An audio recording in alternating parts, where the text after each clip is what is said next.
Você sabia que nem sempre você traduz a forma ing dos verbos em inglês? Pois é, esse é um assunto que confunde muita gente, porque normalmente quando você começa a estudar inglês, você já aprende que speak é falar, speaking é falando. Essa terminação ing indica a terminação ando, endo, indo em português. Mas tem várias situações que eles usam o ing num verbo em inglês, só que você não vai traduzir em português, porque na verdade ali ele está com uma outra função. Então eu vou te mostrar essas situações em que você tem que colocar o ing num verbo, só que você não vai traduzir isso em português. Então vamos lá, let's get started. Olha só, se você está enrolado aí com seu inglês, estuda e não sai do lugar, em breve a gente vai abrir as inscrições para o curso do Manual do Inglês. Esse é o nosso curso online passo a passo, onde eu começo do zero e vou até alguns assuntos avançados, te explicando cada detalhe para você dominar o inglês de uma vez por todas. Se você ficou interessado, quer saber mais detalhes sobre o nosso curso, entra aí no grupo VIP do WhatsApp, tem um link aí na descrição do vídeo. É só entrar no grupo e aguardar, que em breve a gente passa mais informações por lá. Normalmente, quando os alunos começam a aprender inglês, um dos assuntos iniciais é a forma ing dos verbos. Então quando você pega um verbo em inglês e acrescenta ing nele,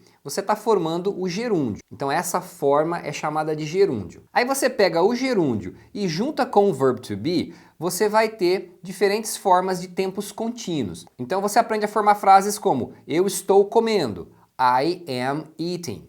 Ou as crianças estão brincando, the kids are playing. E é um assunto fácil, então os alunos aprendem isso bem rápido e não esquecem, porque aí toda vez que eles veem um verbo com ing, automaticamente eles entendem que é para traduzir, com a terminação ando, endo, indo. Porém, o gerúndio é usado em outras situações em que a gente não traduz em português. E é isso que confunde muita gente. Então tem várias situações que você vai ver um verbo com ing, mas que você não vai traduzir esse ing. Basicamente tem 5 situações em que isso acontece. Então vamos lá para a primeira. Quando você fizer uma frase que tem um verbo depois de uma preposição, obrigatoriamente esse verbo precisa do ing. É uma regra estrutural do inglês, então é assim que funciona, só que você não traduz esse ing. Por exemplo, se eu falar assim, she is good at organizing things. She's good at organizing things. Aqui eu estou dizendo que ela é boa em organizar as coisas. Tá vendo que at é uma preposição. Depois do at vem o verbo organizar. Só que ele tem que vir como organizing. Só que você percebeu que eu não traduzi como organizando, porque não é assim que a gente fala. Em português a gente não tem essa regra, então você não vai traduzir organizando, você traduz normal, organizar. Só que em inglês você precisa colocar organizing, simplesmente porque ele está depois de uma preposição. Aliás, preposição, para quem não sabe, são essas pequenas palavras que servem para conectar outras palavras. Eu vou deixar aí na descrição do vídeo uma listinha com as mais comuns. Eu poderia dizer também, he is interested in learning English. He's interested in learning English. Ele está interessado em aprender inglês. Tá vendo? Por causa do in, que é uma preposição, o learning tem que vir como learning, tem que ter o ing. Só que eu traduzo como aprender. She's afraid of speaking in public. She is afraid of speaking in public. Ela tem medo de falar em público. Então qualquer frase que você for fazer, que tiver uma preposição e você for colocar um verbo depois, você tem que colocar ing nesse verbo. Simples assim. E você não traduz o ing. Vamos para a segunda situação que você tem que usar o ing, mas você não vai traduzir. Que é quando você tem alguns verbos especiais. Então olha só, quando você vai fazer uma frase que tem 2 verbos, normalmente o segundo verbo a gente usa no infinitivo, que é aquela forma sem conjugação. Por exemplo, se eu quiser falar assim, eu quero comprar uma casa. Então, em inglês eu digo, I want to buy a house. Então, depois do verbo querer, want, eu vou usar o segundo verbo no infinitivo. Infinitivo é quando você coloca o to no verbo. Então, to buy é comprar, é a forma sem conjugar. Até aí tudo certo, a maioria das frases vai ser feita assim. Porém, tem alguns verbos especiais que não aceitam que você coloque um segundo verbo com to na frente deles. Você vai ter que colocar um verbo com ing. Só que você não vai traduzir esse ing, você vai continuar traduzindo como infinitivo. Então você vai ter que aprender que tem alguns verbos que seguem esse padrão. Por exemplo, eu poderia dizer I enjoy going to the beach. Eu curto ir à praia. Tá vendo? Eu curto ir à praia e não indo. Por que eu coloquei going? Porque o verbo enjoy, ele exige que você use gerúndio e não o to. Você não pode falar I enjoy to go. Essa combinação tá errada, eles não usam dessa forma. Eles vão sempre falar I enjoy going, I enjoy eating, I enjoy playing games e por aí vai. É um padrão da estrutura do inglês que você tem que seguir para falar corretamente, só que você não vai traduzir ao pé da letra ali aquele ing. Vamos supor que eu queira falar assim, eu evito comer fast food. Em português eu falei, eu evito comer. Só que em inglês o verbo evitar é avoid. E avoid é um desses verbos especiais que não aceitam o infinitivo depois. Então você não pode falar I avoid to eat. Você tem que falar I avoid eating. Só que você continua traduzindo como eu evito comer. Você não vai falar eu evito comendo. Então lembra que você vai ter que seguir a regra para falar corretamente, só que você não vai traduzir esse ing. Então a frase vai ficar I avoid eating fast food. Você se importa em esperar? Do you mind waiting? Mind também faz parte dessa turma. Olha só, não tem uma regra para você saber qual verbo que faz parte desse grupo ou não. Você precisa memorizar quais são eles. Eu vou deixar aí na descrição do vídeo também uma listinha com os verbos mais usados dessa turma. Eu poderia dizer, ele parou de fumar faz um ano. Então em inglês eu vou dizer, he stopped smoking a year ago. He stopped smoking a year ago. Ela terminou de escrever a redação. She finished writing her essay. She finished writing her essay. Ó, e se você está gostando da aula, não vai esquecer de deixar um like aí pra gente. Ah, não custa nada, desce aí, já dá um cliquezinho no like. E se você não está inscrito no canal ainda, já aproveita, clica lá no botãozinho inscrever-se, clica no sininho também para você receber as notificações. Agora, esse assunto dos verbos especiais tem duas observações importantes que você vai encontrar. Existem alguns verbos que você também pode colocar o to, porém muda o significado, muda o sentido da frase. O mais comum deles que eu vou mencionar aqui para vocês é o verbo stop. Porque olha só, se você falar he stopped drinking, se você usar o gerúndio, é o normal, que seria ele parou de beber, he stopped drinking. Agora, se você falar he stopped to drink, significa que ele parou para beber. Olha só, muda totalmente a história, né? O cara parou o que ele estava fazendo para ir beber. Então no caso do stop você pode usar as duas formas, só que cada uma vai ter um sentido diferente. Segunda observação é que existem alguns verbos que você pode usar as duas formas e não muda o sentido. Esses verbos são o like, o love, o hate, o begin e o start. Então nesses verbos você pode usar o ing ou o to que tanto faz. Eu poderia dizer, por exemplo, he loves going to the bar with his friends. Ele adora ir ao bar com os amigos.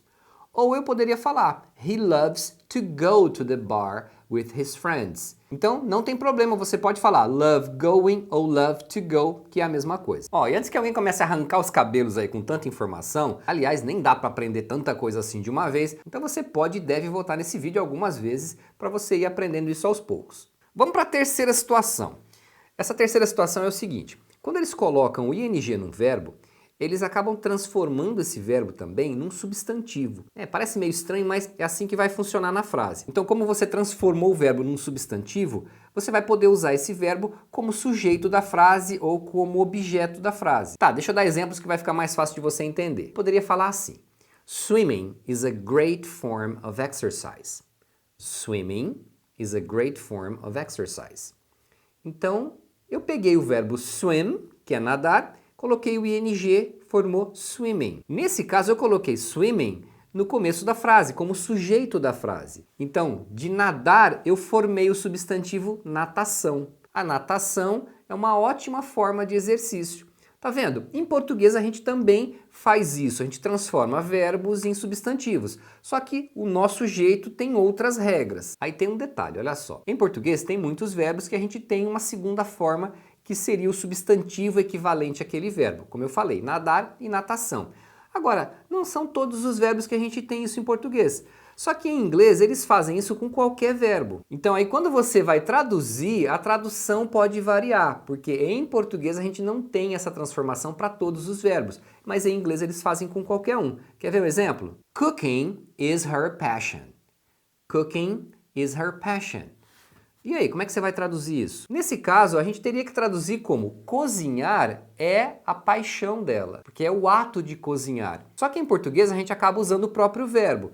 Em inglês, você vai usar o verbo com ing. Por isso que você não vai traduzir esse ing. Olha esse. Reading helps improve your writing. Reading helps improve your writing. O que é reading?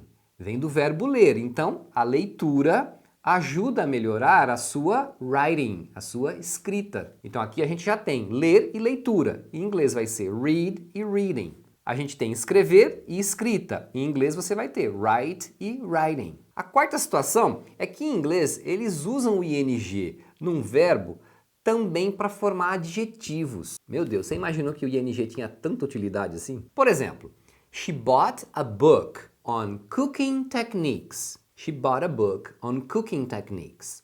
Ela comprou um livro sobre técnicas de culinária. Então aí eu peguei o verbo cook, coloquei o ing. Eu transformei ele num adjetivo também. Então você vê que o mesmo verbo em inglês com ing pode ter várias traduções pra gente, porque ele vai assumindo funções diferentes. Então em português a gente tem cozinhar e tem culinária. Em inglês vai ser cook e cooking. Aliás, no outro exemplo que eu falei, cooking is her passion, eu traduzi como cozinhar é a paixão dela, poderia traduzir como culinária é a paixão dela. Também faz sentido. Em português a gente tem várias possibilidades aí de tradução. Que no outro exemplo, cooking estava como substantivo. Agora o cooking está como adjetivo, porque eu estou usando cooking techniques, técnicas de culinária. Poderia falar também, they created a flying robot.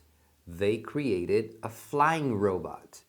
Eles criaram um robô voador. Então flying nesse caso está como voador, ou seja, é o adjetivo relacionado ao robô. He had an outstanding performance.